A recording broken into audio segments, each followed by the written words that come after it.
News channel India news Uttar Pradesh Uttarakhand, आपके साथ मैं दीप्ति द्विवेदी।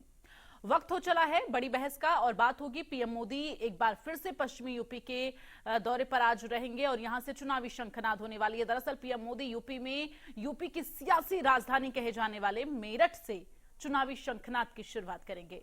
मेरठ में पीएम मोदी के साथ मंच पर सीएम योगी, चौधरी जयंत सिंह और इसके साथ ही हरियाणा के सीएम नायब सिंह सैनी एक साथ नजर आएंगे।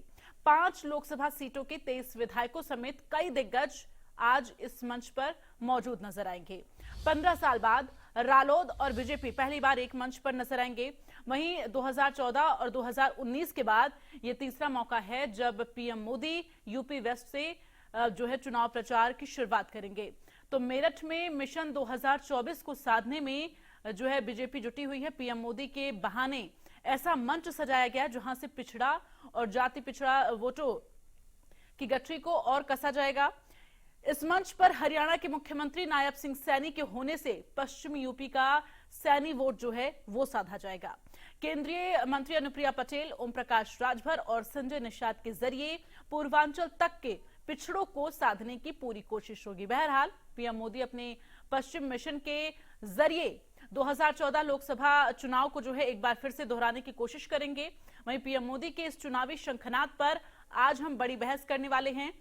चर्चा में हमारे साथ जो पैनल मौजूद है उससे आपका तारुफ कराएंगे, लेकिन उससे पहले आपको सुनवाते हैं बीजेपी, रालोद, कांग्रेस, सपा की जो प्रतिक्रियाएं सामने आई हैं और इंडिया न्यूज की ग्राउंड जीरो रिपोर्ट। पश्चिमी उत्तर प्रदेश की क्रांति धरा मेरठ पर आज होने वाली प्रधानमंत्री नरेंद्र मोदी की रैली एक नया इतिहास रचने जा रही है।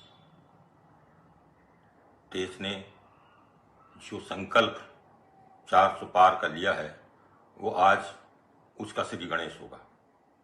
400 पार फिर मोदी सरकार का संकल्प उत्तर प्रदेश से, और उत्तर प्रदेश से भी नहीं मेरठ से शुरू होगा। पश्चिमी उत्तर प्रदेश हमेशा एक शुभ संकेत देता रहा है। पश्चिम से चली बयार पूरे देश में फैलती है और मोदी जी को सरकार बनाने में मदद करेगी। पश्चिम उत्तर प्रदेश के मेरठ जिले में प्रधानमंत्री नरेंद्र मोदी जी आ रहे हैं। माननीय जयंत चौधरी जी और प्रधानमंत्री जी की संयुक्त रैली है। आदरणीय योगी जी भी मंच साझा करेंगे। उत्तर प्रदेश में 80 सीट जीतने के लिए पश्चिम उत्तर प्रदेश से राष्ट्रीय लोकदल जो हवा उठाएगा वो कहीं ना कहीं कारगर होगी।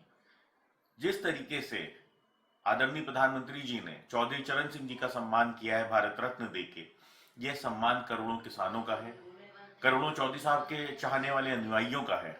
और आज ये दूसरा दिन है चौधरी साहब को सम्मान मिले हुए, तो करोड़ों किसान त्योहार के रूप में इस चुनाव को मनाने जा रहे हैं और पूरे देश में एक व्यापक मैसेज जा रहा है इस रैली का। कहीं ना कहीं जो मोदी जी का एक विजन है अब की बार 400 पार, उसको पूरा करने के लिए राष्ट्रीय लोकदल एक बड़ी भूमिका निभाएगा इस बार और पूरे देश का किसान हर्ष उल्लास के साथ एनडीए गठबंधन को वोट करने जा रहा है। गवर्नेंस तो छोड़िए, इस भाजपा की डबल इंजन सरकार का गवर्नेंस से ही मतलब नहीं है। ये सिर्फ 24 घंटे चुनावी मोड में रहते हैं। इलेक्शन, रैलीज, प्रधानमंत्री जी का बस ग्राम प्रधानी के चुनाव में जाकर प्रचार करना बाकी रह गया, बाकी उन्होंने कुछ नहीं छोड़ा। खैर ये तो लोकसभा के चुनाव में मंच भी साझा करेंगे ये लोग, लेकिन मैं ये समझ नहीं पा रहा हूं कि किस मुंह से जनता को फेस करेंगे। अपने मैनिफेस्टो में लिखे हुए किसी भी वादे को पूरा नहीं किया इन्होंने। चाहे युवाओं को रोजगार देने की बात करनी हो गई हो, चाहे महिलाओं की अस्मिता की बात हो, महंगाई की बात हो या स्मार्ट सिटीज की बात हो। उत्तर प्रदेश में अगर आप आ जाएं तो लॉ एंड ऑर्डर की बात हो, कौन सी बात पूरी हुई है? कोई वादे पूरे नहीं हुए। यहाँ पे जयंत चौधरी जी का सवाल है। जयंत चौधरी जी कुछ महीने पहले तक इंडिया गठबंधन के साथ थे। उस समय वो किसानों के हित में खड़े थे, नौजवानों के हित में खड़े थे, बेरोजगारों के हित में खड़े थे, व्यापारियों के हित में खड़े थे, मजदूरों के हित में खड़े थे। और जो अत्याचार भारतीय जनता पार्टी कर रही है, महंगाई और भ्रष्टाचार, बेरोजगारी बढ़ा के, उसके खिलाफ वो मुहिम में शामिल थे। आज जयंत चौधरी साहब ने पाला बदल के ये साबित कर दिया है कि वो किसान विरोधी हैं, जिसका व्यापक विरोध उनके सामने पश्चिम उत्तर प्रदेश में होता हुआ नजर आ रहा है। कि 5 सीटों को साधने के लिए आज मेरठ प्रधानमंत्री पहुंचेंगे, उनके साथ उत्तर प्रदेश के मुख्यमंत्री वो भी यहाँ पर पहुंचेंगे और बात कर लेते हैं कि अनुप्रिया पटेल वो भी यहाँ पर मौजूद रहेगी, संजीव बालियान वो भी यहाँ पर मौजूद रहेंगे, हरियाणा के जो मुख्यमंत्री है वो भी यहाँ पर मौजूद रहेंगे। और इस बार जो मंच को नाम दिया गया है चौधरी चरण सिंह सम्मान समारोह, यानी कि जिस तरह से चौधरी साहब को कल जो भारत रत्न से सम्मानित किया गया है, तो विशेष मुद्दा जो है मन से वो चौधरी साहब को जो सम्मान दिया गया है, भारत रत्न से नवाजा गया है, वो विशेष मुद्दा हो सकता है। क्योंकि पश्चिम उत्तर प्रदेश में सबसे ज़्यादा जो पैदावार है वो गन्ने की है, तो दूसरा मुद्दा गन्ने का हो सकता है।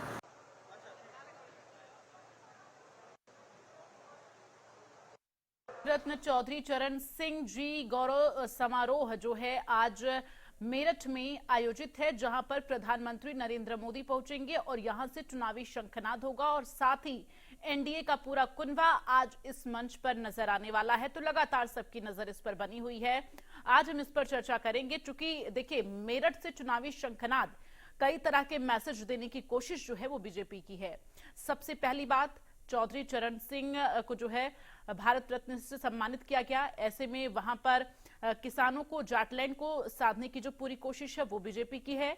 दूसरा, अरुण गोविल जो कि आपको बता दें रामानंद सागर रामायण में राम की भूमिका में नजर आए, उनको बीजेपी ने अपना प्रत्याशी बनाया है। तो ये भी एक खास मैसेज देने की कोशिश है, उन्हीं से जो है चुनावी शंखनाद की शुरुआत की जा रही है। तो हमारे साथ जो खास पैनल आज मौजूद है चर्चा के लिए, उनसे आपका परिचय करा देते हैं। बालकृष्ण पांडे हमारे साथ प्रवक्ता बीजेपी के जुड़ रहे हैं, अशोक तिवारी प्रवक्ता सपा के हमारे साथ जुड़ रहे हैं, रोहित अग्रवाल आरएलडी के प्रवक्ता हैं।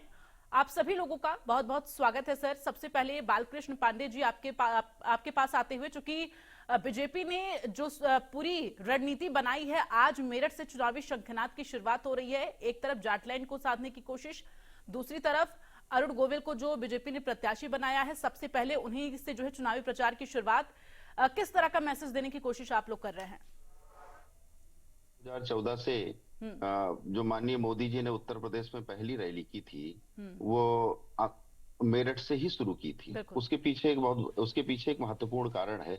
और 1857 की जो क्रांति शुरू हुई, उस समय जो अंग्रेजों के खिलाफ अपने देश के सैनिकों ने जो क्रांति की, या देश के सिपाहियों ने, आजादी के रणबांकुरों ने जो क्रांति शुरू की, वो आज ही के दिन रविवार को और मेरठ से ही शुरू की थी।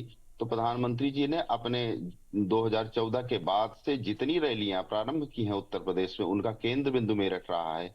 और उसके पीछे दो कारण हैं कि प्रधानमंत्री जी ने ये कहा था कि हमारा अगला कार्यकाल बड़े निर्णयों वाला होगा, जो अगले 1000 वर्ष के भारत की आधारशिला रखेगा। इसलिए उस दृष्टि से मेरठ हमारे लिए अनुकरणीय है। मेरठ की जमीन उर्वरा है और उस उर्वरा जमीन को प्रणाम करके ही प्रधानमंत्री जी कोई काम शुरू करते हैं। ठीक है अशोक तिवारी जी, एक तरफ मेरठ में आज एनडीए का कुनबा एक मंच पे नजर आने वाला है, दूसरी तरफ इंडिया गठबंधन की अगर बात की जाए तो आज दिल्ली में इंडिया गठबंधन के तमाम जो राजनीतिक पार्टियां हैं, आज वो अपनी एकता का परिचय देते हुए एक मंच जो है साझा करने वाले हैं। फिलहाल आप जरा बताएं आज किस तरह से तस्वीर देखने को मिल सकती है इंडिया गठबंधन की? जी, आज जिस तरह से ये साबित हो गया है, प्रूफ हो गया है, पूरे विश्व के सामने नजीर पेश हो गई है कि भारतीय जनता पार्टी इस समय 10 साल की अपनी शासनकाल के बाद जनता में जिस तरह से आक्रोश है, जनता में जिस तरह से रोष है, किसानों में जिस तरह से तूफान मचा हुआ है, किसान आंदोलन की राह पर है, नौजवान आंदोलन की राह पर है, महंगाई बेतहाशा बढ़ी हुई है, ऐसे ऐसे मुद्दे हैं जिनसे भाजपा अपने को बचा नहीं पा रही। सवाल इस बात का है कि जो है उससे इनका बेईमानी भी साबित हो गया है कि ये ईडी से रेड करके और जो है चंदा वसूलते हैं। तो अब इनकी बेईमानी, इनकी छवि धूमिल हो गई पूरे देश में नहीं, पूरे विश्व में धूमिल हो गई। ऐसे हालात में इंडिया गठबंधन का एक बड़ा आंदोलन खड़ा हुआ है दिल्ली में आज, और उससे एक मैसेज जा रहा है पूरे देश में, पूरे देश के वासियों के प्रति और पूरे विश्व में जा रहा है कि आज संघर्ष कर रहा है इंडिया गठबंधन, आज संघर्ष कर रहा है लोकतंत्र बचाने का, संविधान बचाने का, कि लोकतंत्र रहेगा या नहीं रहेगा इस देश में, तानाशाही का राज होगा इस देश में। तो ये बहुत बड़ा मैसेज जा रहा है। रही बात मेरठ की, जो आप बात कर रही हैं, जो मेरठ में तो चौधरी चरण सिंह जी को सम्मान दिया, अच्छी बात है। चौधरी चरण सिंह जी का सम्मान है, सम्मान देंगे तो है, सम्मान नहीं देंगे तो है। चौधरी चरण सिंह ने अपने जीवन को कुर्बान कर दिया किसानों के लिए, किसानों के मसीहा हैं चौधरी चरण सिंह, इस देश की जनता के मसीहा हैं चौधरी चरण सिंह। चौधरी चरण सिंह का बहुत आदर है, सम्मान है, और सम्मान देना अच्छी बात है, सम्मान देना चाहिए, लेकिन उस सम्मान को कैश नहीं करना चाहिए। उस सम्मान को दे करके वोट की मांग नहीं करनी चाहिए उस सम्मान के आधार पर। आज सवाल इस बात का है, किसान का जाट लैंड जो भी कहा जाता है वो आज दुखी है, आज वो परेशान है, आज वो एमएसपी पाने के लिए बेचैन है, आज वो अपनी आय से अधिक, मतलब जो उसकी आय है वो कैसे अधिक हो, उसको ठीक है। इसका जवाब रोहित अग्रवाल जी से ले लेते हैं, चूंकि देखिए तो जाटलैंड से आते हैं और ऐसे में किसानों के करीबी माने जाते हैं। ठीक है, उनसे जवाब ले लेते हैं। रोहित अग्रवाल जी, जिस तरह से जयंत चौधरी अब एनडीए के मंच पर नजर आने वाले हैं, जाटलैंड से वो आते हैं, किसानों के भी करीबी माने जाते हैं, और साथ ही चौधरी चरण सिंह के खानदान से, तो ऐसे में जो सम्मान उन्हें दिया गया है उसको तो हर कोई स्वीकार कर रहा है। किसानों की जो बात आ रही है, जिस तरह से अभी अशोक तिवारी जी ने तमाम आरोप लगाए हैं, उसका जवाब मैं चाहूंगी आप दीजिए। देखिए, मैं सबसे पहले तो आपको बता दूं कि आज दो जो देश के प्रमुख गठबंधन है, एक इंडिया गठबंधन, एक एनडीए गठबंधन, आज दोनों की रैली हो रही है और फर्क साफ है।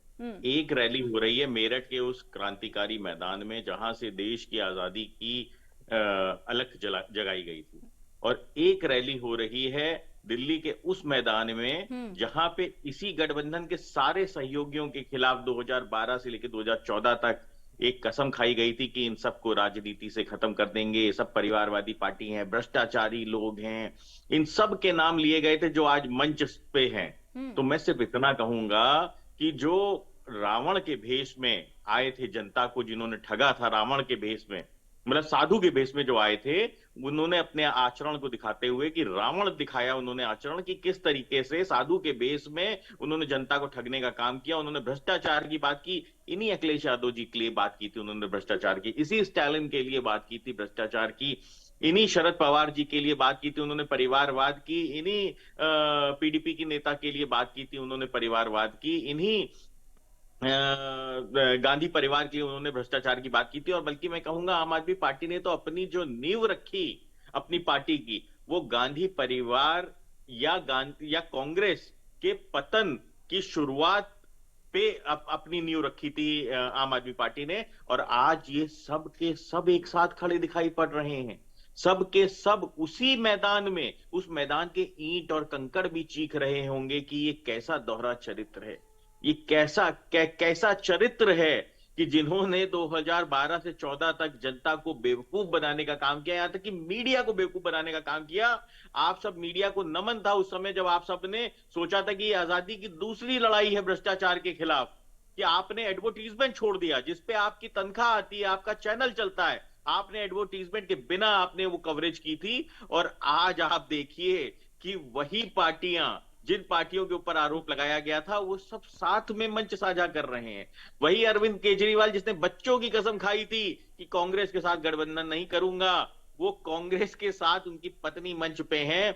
उन्हीं अरविंद केजरीवाल की पार्टी ने कांग्रेस के लिए वो रैली आयोजित की है। और अब आप देखिए स्थिति क्या है। वो शीला दीक्षित जी, जिनके 3 बार के कार्यकाल के बड़े बड़े गोदाम भर के जो है सबूत थे केजरीवाल साहब के पास भ्रष्टाचार के, आज उन्हीं का बेटा उस रैली में मंच पे स्थापित है। इससे ज्यादा दुखद, इससे ज्यादा शर्मनाक क्या हो सकता है। हमारे देश की जनता भोली जरूर है, पर हमारे देश की जनता इतनी नादान नहीं है कि वो देख नहीं रही कि ये इंडिया गठबंधन वाले किस चरित्र तक गिर गए हैं, ठीक है, हमारे साथ कांग्रेस प्रवक्ता भी जुड़े हैं, राजकुमार मौर्य जी हमारे साथ जुड़े हैं। आपका भी बहुत बहुत स्वागत है सर। ठीक है, मैं आपके पास लौटूंगी रोहित अग्रवाल जी। खनक सुन के कोठे बंद कराने आए थे, पर ये तो ऊपर चढ़ते ही मुजरा करने लगे। ठीक है रोहित अग्रवाल जी, मैं आपके पास लौटूंगी। राजकुमार मौर्य जी, आपने रोहित अग्रवाल जी को सुना, मैं चाहूंगी आप उस पर भी जवाब दें। और साथ ही जरा बताइए, आज जो इंडिया गठबंधन की रैली होने वाली है, आप लोगों ने नाम दिया है लोकतंत्र बचाओ रैली, प्रजातंत्र बचाओ रैली, लेकिन बीजेपी ये कह रही है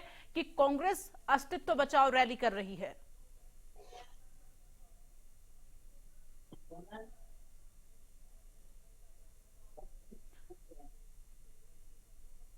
राजकुमार मौर्य जी, आपकी आवाज जो है वो अनम्यूट करिए प्लीज, आप खुद को अनम्यूट करिए, आपकी आवाज नहीं आ पा रही है।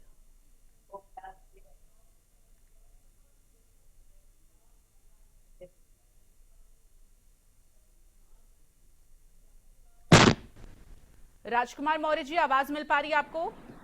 जी जी, हमारी आवाज आ रही है? जी, आपकी आवाज आ रही है। आपने सवाल सुने? जी जी, बिल्कुल बिल्कुल सुने हैं। जवाब दीजिए। देखिए दीप्ति जी, भारतीय जनता पार्टी का जैसा चरित्र है वैसे उनका व्यवहार हो रहा है, उसमें कोई दो राय नहीं है। जो रैली वहां पर की जा रही है स्वर्गीय भारत रत्न चौधरी चरण जी के सम्मान में, निश्चित रूप से यहाँ पर देखिए भारत रत्न तो सरकार ने मान लीजिए दिया था, अच्छी बात है, लेकिन इस तरीके से उस भारत रत्न का कोई प्रचार नहीं किया जाता है। उन्होंने कार्य किया था, किसानों के मसीहा थे, तो उनके सम्मान में जो है रैली करें ठीक है, लेकिन उसको राजनीतिक दल का प्रचार का हिस्सा ना बनाए, ये उनके व्यक्तित्व को थोड़ा कम करेगा। और आपको बता रहे हैं वहां पर अरुण गोविल जी लड़ रहे हैं और वहां से शुरुआत आज भारतीय जनता पार्टी कर रही है, तो निश्चित रूप से ये दिखाया जा रहा है कि कहीं कहीं ये धार्मिक ट्रैक पर यानी राम के नाम पर का सहारा ले रहे हैं। आखिर इससे पहले 2014 और 2019 में क्या मेरठ में चुनावी शंखनाद अरे मतलब उनको मतलब फिल्म के राम भी नहीं बर्दाश्त हो रहे हैं, मतलब असल राम तो बर्दाश्त नहीं हो रहे थे, अब तो फिल्म के राम भी बर्दाश्त नहीं हो रहे हैं। क्या सोच है कांग्रेस की, ऐसी अद्भुत सोच कहाँ से लाती है कांग्रेस? मैं तो यही नहीं समझ पा रहा हूँ।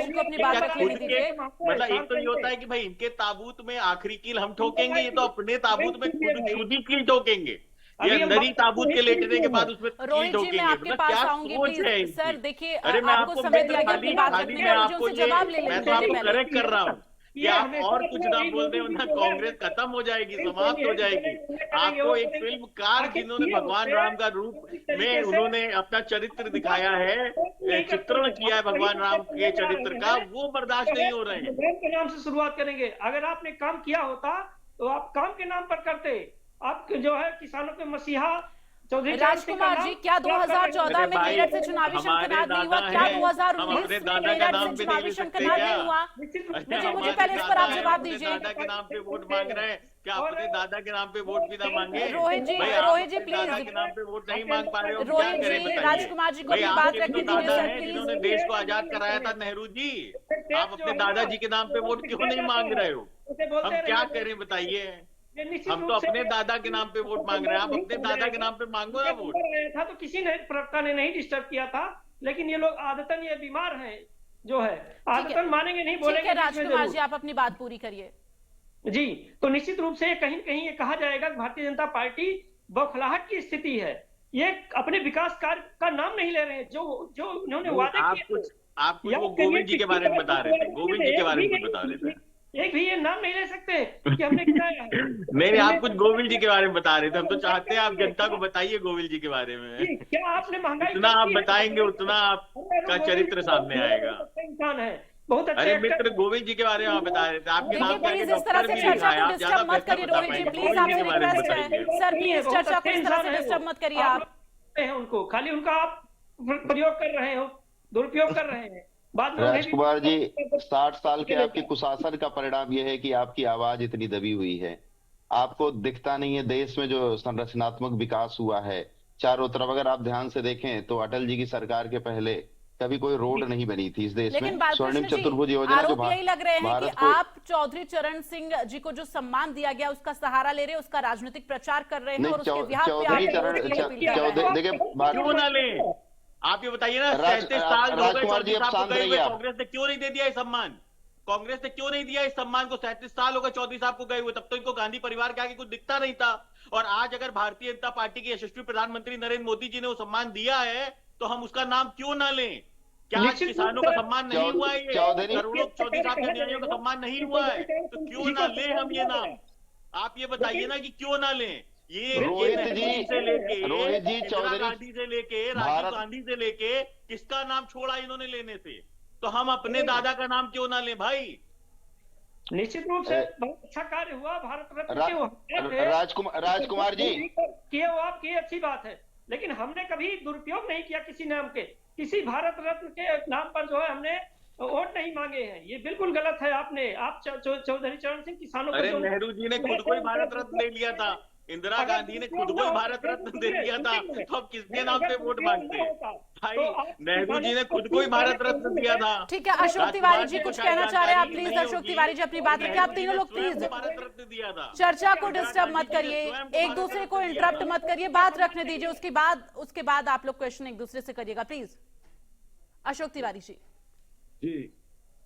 जी, मैं स्पष्ट रूप से कहना चाहूंगा, रोहित भाई से भी कहना चाहूंगा इस बात को, चौधरी चरण सिंह जी के सपनों को साकार करना जो है देश का कर्तव्य है, देशवासियों का कर्तव्य है। उनके सपनों को साकार करना, उनके सपनों को कुठाराघात करने वाली भारतीय जनता पार्टी को कोई अधिकार नहीं है कि उनके नाम का महिमा मंडन करे। उनके नाम को नाम ले भी नहीं सकती है उनका।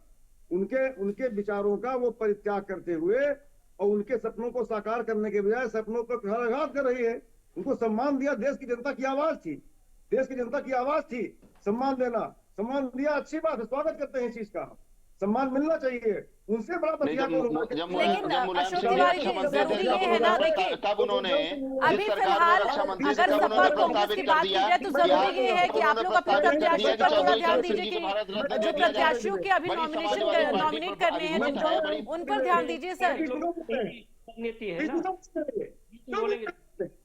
ठीक है, अरे भाई सैफई के प्रवक्ता से मैं ये कहना चाहता हूँ कि आपा न खोइए, सैफई के प्रवक्ता से नहीं बोला है।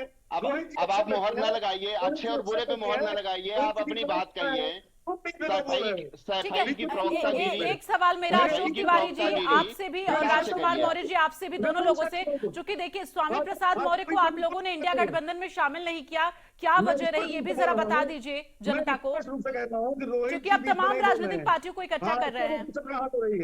भाजपा को छटपट कर रही है। अशोक तिवारी जी मैंने आपसे जो सवाल किया आप उसका जवाब प्लीज जल्दी दे दीजिए क्योंकि समय की कमी है। राजकुमार मौर्य जी आपसे भी, आपने स्वामी प्रसाद मौर्य को इंडिया गठबंधन में शामिल क्यों नहीं किया? क्योंकि देखिए पहले तो आपके साथ वो थे ही, आपकी पार्टी में थे, उसके बाद अब वो अलग हुए, अपनी पार्टी बना लिए हैं, इंडिया गठबंधन में शामिल होना चाह रहे थे आप लोगों ने। हो गई है इस समय मेरठ की बात करिए, इस समय मेरठ की बात करिए, देखिए लेकिन सपा का और कांग्रेस का नहीं, देखिए आगे बढ़ चुका है चुनाव। पार्टी की क्लैरिटी भी बहुत जरूरी है, बहुत मायने रखती है सर। दिल्ली में जिस तरह से रैली हो रही है, जिस तरह से प्रदर्शन हो रहा है, उससे रैली हो रही है, साथ ही देखिए ओवरऑल लोकसभा चुनाव को लेकर देखिए चर्चा दोनों। अशोक तिवारी जी पहले मेरी बात सुन लीजिए, मेरठ को लेकर हम डिस्कस कर रहे हैं, चर्चा कर रहे हैं, लेकिन ये भी जानना जरूरी है कि आप लोगों ने अपने गठबंधन में उनको शामिल क्यों नहीं किया? क्योंकि आज तो गठबंधन पार्टी के तमाम नेता अपनी एकता दिखाने वाले हैं ना। और मेरठ की बात जहां तक करें, मेरठ में चौधरी चरण सिंह का बहुत सम्मान है और सम्मान हमेशा रहेगा उनका। वो सबको पता है सर, सम्मान पर ही वोट पड़ेगा, इस बार उनका सम्मान पर ही वोट पड़ेगा। तो वोट इंडिया गठबंधन ठीक है, आप जवाब नहीं देंगे राजकुमार मौर्य जी, मैं आपसे जवाब लेना चाहूंगी। दीप्ति जी, कौन कह रहा है कि स्वामी प्रसाद मौर्य जी इंडिया गठबंधन में शामिल नहीं है? आपको हम बता दें, स्वामी प्रसाद मौर्य जी ओबीसी समुदाय के बहुत बड़े नेता हैं और ओबीसी कांग्रेस पार्टी जो है, देखिए हम लोग जो दलित पिछड़े वंचित समाज है उनको विशेष उनके विशेष अधिकार, लेकिन उन्होंने तो अपने पार्टी के दो उम्मीदवार जो हैं वो चुनावी मैदान में उतार दिए हैं। आपने इंडिया गठबंधन की आज रैली हो रही है, आपने उन्हें बुलाया नहीं? अगर इंडिया गठबंधन से वो जुड़ गए हैं तो बिल्कुल हम हमारी बात पूरी हो जाने दीजिए दीप्ति जी। हमारा लक्ष्य एक है, भाजपा जो है दलित पिछड़ों के जो हक को मार रही है उनको उनके ठीक है, लक्ष्य एक है लेकिन रास्ते अलग अलग नजर आ रहे हैं। फिलहाल समय की कमी है इसलिए आप सभी लोगों को रोकना चाहूंगी। चर्चा में शामिल होने के लिए बालकृष्ण पांडे जी, अशोक तिवारी जी, रोहित अग्रवाल जी और राजकुमार मौर्य जी, आप सभी लोगों का बहुत बहुत धन्यवाद। तो यहाँ पर मेरठ में जो इस तरह से बीजेपी जो है चुनावी शंखनाद कर रही है, ऐसे में तमाम आरोप जो है वो विपक्ष की तरफ से लगाए जा रहे हैं कि चौधरी चरण सिंह जी को सम्मान देकर और अब उसका चुनावी प्रचार जो है वो किया जा रहा है। बड़ी बहस में फिलहाल के लिए बस इतना ही। लगातार खबरों का सिलसिला जारी, आप बने रहिए हमारे साथ। नमस्कार।